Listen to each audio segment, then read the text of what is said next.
Y el hijo se levantará contra el padre, y la hija contra la madre, y la nuera contra la suegra. Porque los enemigos del hombre serán sus propios familiares. Sentencia por allá el Evangelio según San Mateo.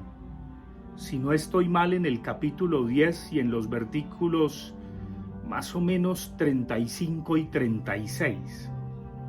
Mateo, el cobrador de impuestos, del cual en alguna videocolumna hice el elogio aquí porque me fascinan los dos cuadros de Caravaggio que se encuentran en la iglesia de los franceses en Roma, en donde está la vocación de Mateo y el martirio de Mateo. Caravaggio captó eso del cobrador de impuestos, del contador, y por supuesto ese martirio que le aplica un muchacho joven al viejo Mateo. Cuando vayan allá a la iglesia de los franceses en Roma, no dejen de ver esos dos cuadros. Por supuesto, Mateo fue una escuela, y claro, probablemente la música de todos los tiempos más sublime y genial que compusiera en honor al cristianismo Johann Sebastian Bach es la Pasión según San Mateo. Y empiezo con ese epígrafe cristiano, esa videocolumna, pero por supuesto, porque para mí el cristianismo y la Biblia y los evangelios son ante todo literatura.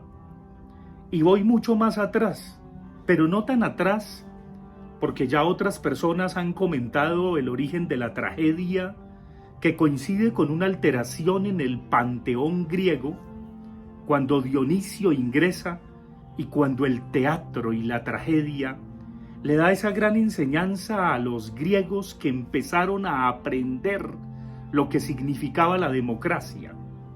Y es que los dioses son un invento de los hombres, y que todas esas tragedias que siempre son familiares de los dioses para los hombres, que los inventaron a ellos y se olvidaron de haberlos inventado, es para tratar de ser quizá mejores seres humanos, en un sentido más que ético o moralista, peor, en un sentido mejor estético, en un ideal de vida de cuidado de sí, más que de altruismo, en un ideal de vida que tiene que ver con la dietética y que tiene que ver con la salud.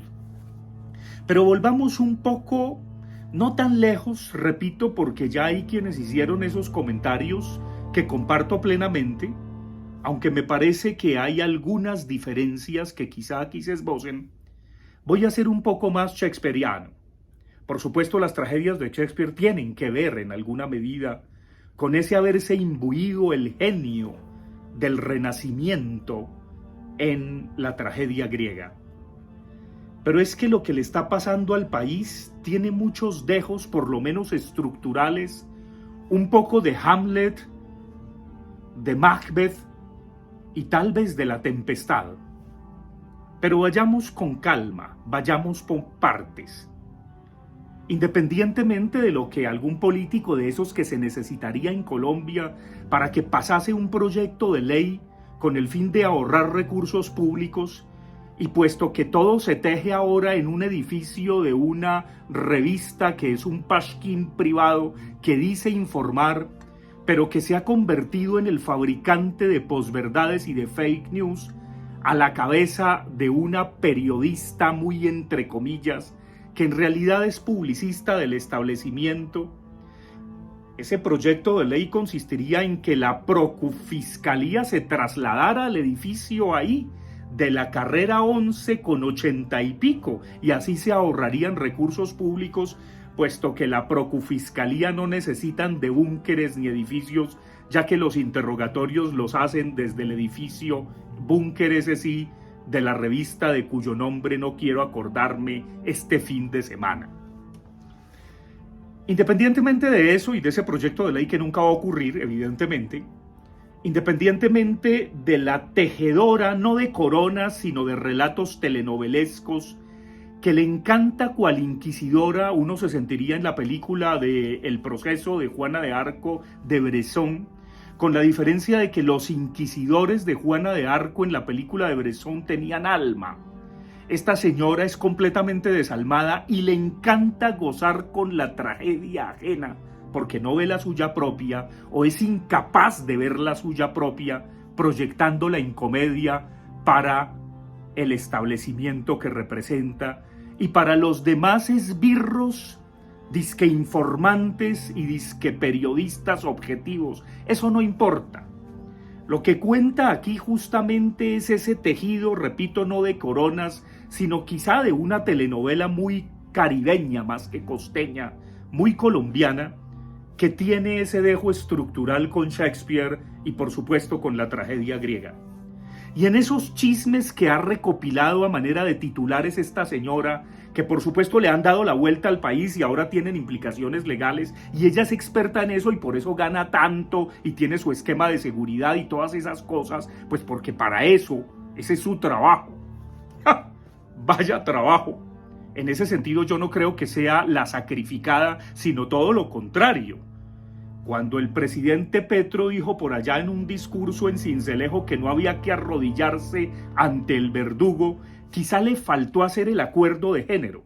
El acuerdo de género completo sería no hay que arrodillarse ante la verduga, pero digamos ante la verdugo y continuemos.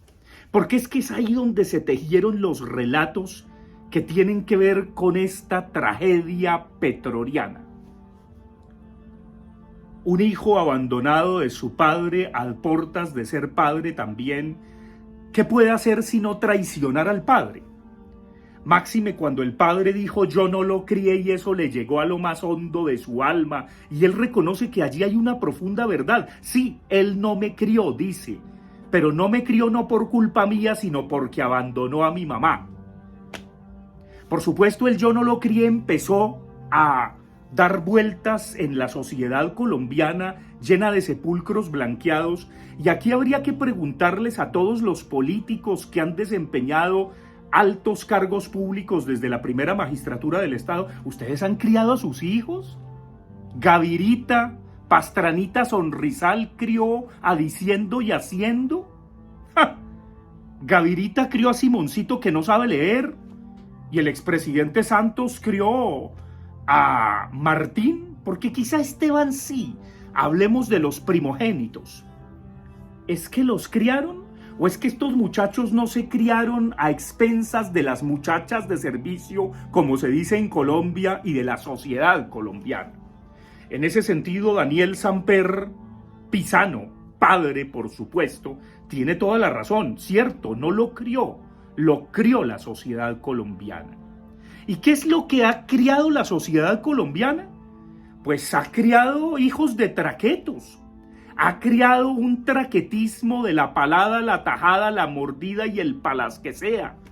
Eso es lo que ha criado porque hay que preguntarles a las élites hipócritas, ¿acaso ustedes no tomaron sopa, seco, sobremesa y postre con el narcotráfico? ¿O es que son tan puros que solo ven la paja en el ojo del hermano y no la viga en los suyos propios? Pero continuemos. Entonces el muchacho evidentemente que lo crió esta sociedad, que es hijo de esta sociedad, por supuesto traiciona. Y traiciona siendo infiel. Y le es infiel a su mujer, Daisuris. La hermana se llama Gleivis, tengo entendido. Pero no la traicionó con la hermana, sino con la mejor amiga. Y digámoslo francamente, en plata blanca preñó a la mejor amiga de su mujer. Entonces, una mujer traicionada, ¿cómo reacciona ante esas circunstancias? Ante su deseo frustrado. Quiere venganza, así se acabe todo y todos se vayan con ella. Pero el asunto no termina aquí. Porque este muchacho, que también es un héroe trágico porque es el reverso de su padre y es muy hijo de su padre, es el primogénito, por supuesto va a sentir y aclamar ese ostracismo al que lo condenó su madrastra. Porque entre tanto el padre tuvo una nueva relación dentro de las muchas que ha tenido como ser humano que es y que tiene todo el derecho, por supuesto. Pero con esta nueva, pues también ha tenido hijas y cosa curiosa, adoptó al hijo mayor de ella y lo llama del mismo modo, Nicolás. Y hay un desplazamiento del Nicolás que no crió, entre comillas, bastardo a los ojos de la madrastra, por el nuevo Nicolás que ahora adopta. Vaya, vaya, vaya. Y lo que es más aterrador con la madrastra es que le impide al hijo primogénito de su marido que venga al cumpleaños de su hija. De todos esos chismes telenovelescos que la señora Victoria Eugenia subraya con sus titulares maquiavélicos, por supuesto que nos hemos enterado, pero no nos interesan los chismes propiamente de la fabricación telenovelesca de ella, sino el dejo estructural que esto tiene con la tragedia griega y con la tragedia shakespeariana. Entonces, por supuesto, este muchacho se siente completamente desplazado y abandonado, y habiendo sido criado por la sociedad de lo fácil, del palaz que sea, que sustituye el afecto que falta por objetos, por Mercedes-Benz, por cosas lujosas para esbozárselas a los demás, por el irse a vivir allá en la cuadra, en el conjunto donde viven los santos y puros char, cuyo uno de esos hijos será el próximo alcalde de Barranquilla, sin lugar a dudas, en esta sociedad hipócrita. Y entonces se va a vivir allá y gasta más de lo que tiene, como la mayoría de colombianos en este país traqueto. Y entonces, al gastar más de lo que tiene, pues le van a sacar todos los chats, todos los relatos que su exmujer va a denunciar, primero ante la recopiladora publicista del establecimiento y luego ante la fiscalía. Y es allí donde la gente se rasga las vestiduras. Hágame el favor, como si estuviésemos libres de vergüenzas para tirar la primera piedra una vez más en este país traqueto. Y a partir de allí sigue la tragedia, pero sigue en una clave en donde este muchacho confiesa lo mala persona que es su madrastra. Su madrastra que, como Fedra, no sublimó el complejo de Fedra con su hijastro. Y lean a Racine, a Jean Racine, para que sepan en qué consiste el complejo de Fedra. En esa madrastra que desea al hijastro, pero que prefiere aborrecerlo y casi que condenarlo a muerte, sacrificarlo para ser ella. Y es ahí donde la madrastra de Fedra se transforma en Lady Macbeth. Y uno se pregunta si la ambición desaforada de esa Lady Macbeth, que conduce a la debacle a su marido, no va a terminar en tragedia cuando el bosque de Birnam llegue por el marido. Ojalá y eso no sea y no lleguemos hasta allá, porque entonces el rey Macbeth va a decir a propósito de su mujer, que ha sido tomada, raptada. ¿Qué es la vida? Es la historia que cuenta un idiota lleno de ruido y de furia y que no significa nada. No, sacudamos esa Lady Macbeth arribista que se gasta millones en blue jeans y en tacones, que baila muy bien el mapalé y el currulao, pero que a la hora de salir a impostar lo que no tiene en las representaciones diplomáticas a donde debería ir el canciller de la República solito, qué pena, digamos las cosas como son, pues evidentemente allá se jacta de codearse con una realeza que no tiene y que no le pertenece. Pero bueno, sigamos con Fedra, ahora vuelta Lady Macbeth. ¿Qué va a pasar con Colombia? ¿Cuál va a ser la prueba de serenidad? ¿Cuál va a ser la prueba de austeridad? ¿Cuál va a ser la prueba de frugalidad? ¿Cuál va a ser la prueba de estar con el pueblo, con los pobres, con los de abajo? ¿Los tacones de 6 millones y los blue jeans de 4, 6 u 8? ¿O las blusas de yo no sé cuánto? Por supuesto que no. Claro, no es que no tenga derecho, claro que tiene todo el derecho, pero por supuesto los sepulcros blanqueados que siempre han hecho lo mismo y han gastado y despilfarrado el erario público, le van a caer a los ejemplares que dijeron que iban a combatir la corrupción y la politiquería. Pero lo terrible es que los ejemplares que dijeron que iban a combatir la corrupción y la politiquería se tienen que aliar con corruptos para poder llegar al poder. Es que más que una historia trágica, erótica y de amor, Hay una historia trágica de perversión narcisista, pero sobre todo de voluntad de poder desaforada. ¿Y el poder para qué?, decía el maestro Echandía. Y es allí donde los de la izquierda, los progresistas que ojalá no sean wokistas ni canceladores culturales, a quienes decimos esta verdad que clama en el desierto contra nosotros, ojalá se sacudan y ojalá den testimonio de que las camionetas 4x4, el esquema de seguridad y los privilegios hay que dejarlos guardados en el parqueadero y ojalá monten en bicicleta y estén realmente con el pueblo, por el pueblo y para el pueblo. Un poco como lo hace el papá, que en eso comparto lo que una fina analista dijo, no es tan patriarca. Quizá no es tan patriarca porque su versión de padre, Lacan decía que la versión de padre en francés se llama perversión, es muy narcisista. Sí, quizás el complejo del padre ha sido reemplazado en el mundo contemporáneo, que también le llega a Colombia, por el narcisismo. Y el padre que imponía la ley ya no aguanta, porque no es ejemplar, porque es impotente, porque probablemente tiene un montón de desviaciones tan humanas y tan divinas como las de cualquier ser humano divino cuando las asume y las acepta. Estamos asistiendo a la tragedia de Colombia. Estamos asistiendo a la tragedia no solamente de nuestro país, de nuestra sociedad, sino por supuesto de ese tener que sacudirnos del narcotráfico reconociendo que nos troqueló, de esa corrupción que está impregnada hasta en las células de los colombianos, pero peor aún de las instituciones garantes de la democracia, garantes de la justicia. Porque si la justicia y la democracia se corroen como la sal de la tierra, ¿con qué se salará? Estamos asistiendo a la necesidad de una purga, porque todos tenemos lombrices y hay problemas de flora intestinal. Estamos asistiendo a la necesidad de no dárnoslas de buenos y decir que los buenos somos más y los malos los demás. Estamos asistiendo a la necesidad de reconocer que el que esté libre de vergüenzas, que tire la primera piedra.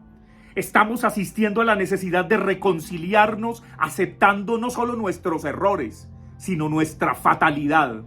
Estamos asistiendo a la necesidad de reconocer nuestra tragedia para que la historia no se repita dos veces, porque cosa curiosa, como lo señaló un periodista que yo considero honesto, un 3 de agosto de hace 28 años, Santiago Medina confesó que habían ingresado dineros del narcotráfico a la campaña de Ernesto Samper Pizano, el hermano de Daniel.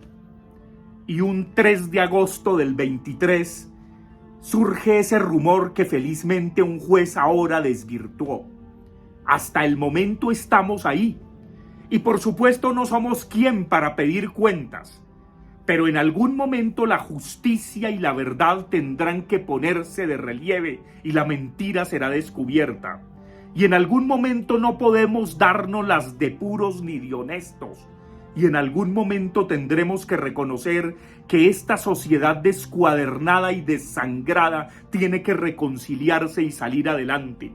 Que es a través de un estallido cultural, pero no de un estallido a la Topa Tolondra, ni populista ni ramplón, sino que reconcilie lo uno con lo otro. Que el jefe de Estado es presidente de todos, y ahí cabe todo, no de solo un grupo ni de una facción. Y que por supuesto se requieren acuerdos fundamentales, porque no podemos caer en una guerra de roses o en una guerra civil por un apellido, por un nombre, por una camiseta. No, porque la dignidad y la verdad valen mucho más que pelearse por un líder que no puede ser amo, ni salvador, ni redentor, ni de diestra ni de siniestra. Y porque lo que es peor aún, esta opción de izquierda social y progresista no puede permitir que las extremas derechas o que los extremismos, inclusive de la misma izquierda, se tomen el país, porque llegó el momento de atemperar y de suplicar a Dios o a los dioses que después de esta tempestad y de este cielo tan turbio que pareciera repetir su sino trágico, venga la calma, serenidad y paciencia, y no nos acostumbremos a la debacle, sino tratemos de creer en el futuro.